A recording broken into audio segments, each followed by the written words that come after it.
বিসমিল্লাহির রহমানির রহিম। এই ঐতিহ্যবাহী আসিম হাই স্কুলের আমার পিতৃপুরুষ, তাদের জন্মভূমি এবং আমার মাতৃভূমি, এর সকল সম্মানিত ভাই এবং বোনেরা, এই সভায় উপস্থিত 13টি ইউনিয়ন এবং পৌর থেকে আগত নেতৃবৃন্দ, সভায় উপস্থিত আমার মা এবং বোনেরা, আসসালামু আলাইকুম। আমি আলোচনার শুরুতেই আপনাদেরকে ধন্যবাদ জানাই এবং কৃতজ্ঞতা প্রকাশ করি। আপনারা এই শীতের রাতে অত্যন্ত ধৈর্য সহকারে আমাদের বক্তব্য শুনছেন এবং আপনাদের সর্বসম্মতিক্রমে আপনারা আমাকে যে সমর্থন এবং ভালোবাসা দিয়েছেন, তার জন্য আমি এবং আমার পরিবারের পক্ষ থেকে আপনাদেরকে কৃতজ্ঞতা প্রকাশ করছি। আপনারা জানেন, গত 1 বছর ধরে আপনাদের দোয়া এবং আপনাদের সমর্থনে আমি ফুলবাড়িয়ার আনাচে কানাচে ঘুরে বেরিয়েছি, সাধারণ মানুষের এবং আমার ভাই বোনদের পাশে থেকে তাদের দুঃখ দুর্দশা এবং তাদের উন্নয়নের কথা চিন্তা করে তাদের সাথে মত বিনিময় করার জন্য।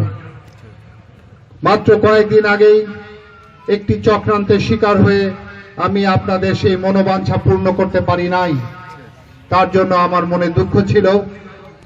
কিন্তু আল্লাহ মহাপরিকল্পনাকারী, কেননা ওনার সেই পবিত্র ইঙ্গিতেই আমরা একসাথে দুজন প্রার্থী হয়েছিলাম এবং আপনাদের দোয়ায় আমি আপনাদের সামনে আমার মাতা আক্তার সুলতানা মহোদয়কে আপনাদের প্রার্থী হিসাবে আমি আপনাদের সামনে উপহার হিসাবে দেওয়ার চেষ্টা করছি। আপনারা জানেন, ইতিমধ্যে উনি ফুটবল প্রতীকে বৈধতা পেয়েছেন এবং আমি আশা করি আজকে যে সাহস এবং অনুপ্রেরণা আপনারা দেখালেন, ইনশাআল্লাহ আমরা যদি সেই মনোবল ধরে রাখি এবং 12 তারিখের ভোটে যদি আমরা ভোট দেই, ইনশাআল্লাহ অবশ্যই অবশ্যই আমরা জয়ের মালা নিয়ে বাসায় ফিরব। আপনারা জানেন, ষড়যন্ত্রকারীরা প্রত্যেকটি অলিতে গলিতে তারা চেষ্টা করে যাচ্ছে আমাদেরকে প্রতিহত করার জন্য। আপনাদের প্রতি আমার বিনীত অনুরোধ থাকবে, আপনারা সেই ষড়যন্ত্রকারীদের বিরুদ্ধে ঘরে ঘরে দুর্গ গড়ে তুলুন এবং তাদের কালো হাত ভেঙে গুড়িয়ে দিন।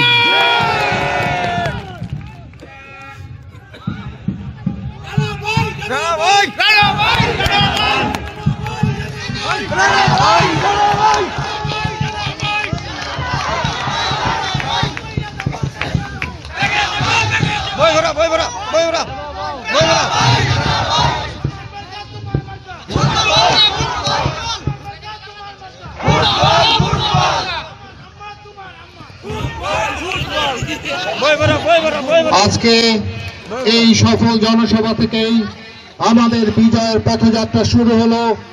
আমরা 12 তারিখের আগ পর্যন্ত ঘরে ফেরত আসবো না, যতক্ষণ পর্যন্ত আমাদের বিজয় অর্জিত না হবে, ইনশাআল্লাহ।